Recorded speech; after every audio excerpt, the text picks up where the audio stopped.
Chapter 3. Recognize the noise. Once the real question comes into view, something predictable happens. The mind gets louder, not quieter, louder. This surprises many people. They believe that once they are asking the right question, clarity will arrive quickly. But instead, they often experience the opposite. More thoughts, more arguments, more reasons to hesitate. This is not a problem. This is the noise revealing itself. The noise is the collection of thoughts, fears, expectations, and internalized voices that attempt to protect you from uncertainty, discomfort, or change. It is one of the clearest expressions of internal interference. It is not your enemy. It is your biology doing what it is designed to do. For most of human history, survival depended upon belonging to a group. Being accepted meant safety. Being rejected could mean isolation or death. Because of this, the mind evolved to constantly scan the environment and ask a question. What do I need to do to stay accepted here? The question is still running, not loudly, but continuously. It shapes what we say, what we hide, what we choose, what we avoid. Over time, those signals organize into something that feels like a single voice. The ego becomes an echo chamber. It repeats what we have heard from parents, teachers, peers, institutions, and culture. Be responsible, do not disappoint people, stay where it is safe, do not take unnecessary risks, be who they expect you to be dutiful. None of this is random. The mind is trying to keep you safe, but safety and alignment are not always the same thing. A man once came to me in the middle of a major decision. On the surface, it was a career question. He had an opportunity to leave a stable role and to step into something that felt more aligned with who he was becoming. The question seemed clear. Should I stay or should I go? But as we began to explore it, something else became obvious. He was not struggling with the decision. He was overwhelmed by the noise around it. When I asked him what came up as he considered leaving, the responses came quickly. I could lose everything I've built. What if it doesn't work? What will people think? I have responsibilities. I can't just walk away. Each thought carried weight. Each one sounded very reasonable. And together they formed a wall. From inside, it felt like logic. From the outside, it was noise. So we slowed down. Instead of trying to answer the question, we began to listen to the noise itself. I asked him to say each thought again, one at a time. As he did, something began to change.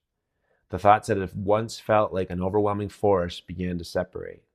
Fear of failure, fear of judgment, fear of losing stability, fear of disappointing others.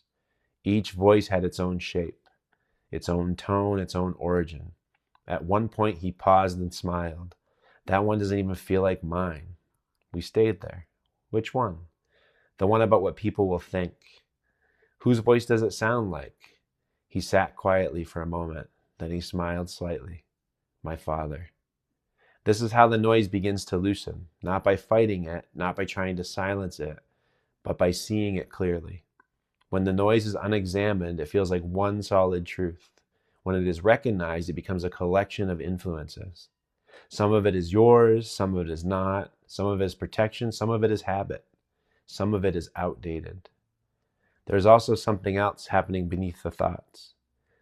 When you imagine change, your body responds. Your heart rate may shift, your breath may tighten, your stomach may contract.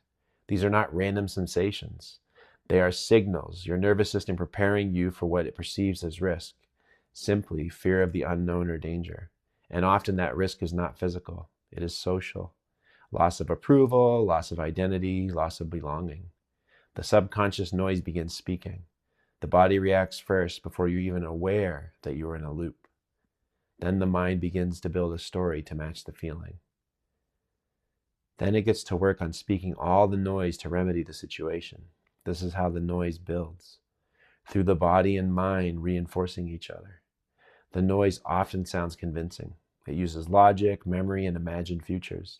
It tells a story about what might happen if you choose wrong, and sometimes it is trying to keep you safe. But safety and alignment are not always the same thing. In the previous chapter, you oriented the question. Now you begin to recognize what stands between you and the answer, not as something to remove, but as something to understand. A simple practice, recognize the noise.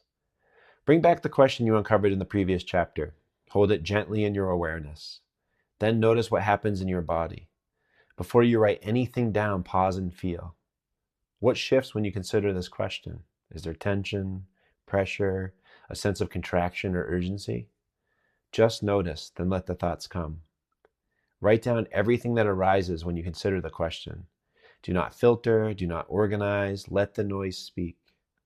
Once you have a list, go back and read each one slowly. For each thought, ask, is this a fact or a prediction? Is this my voice or someone I have learned it from?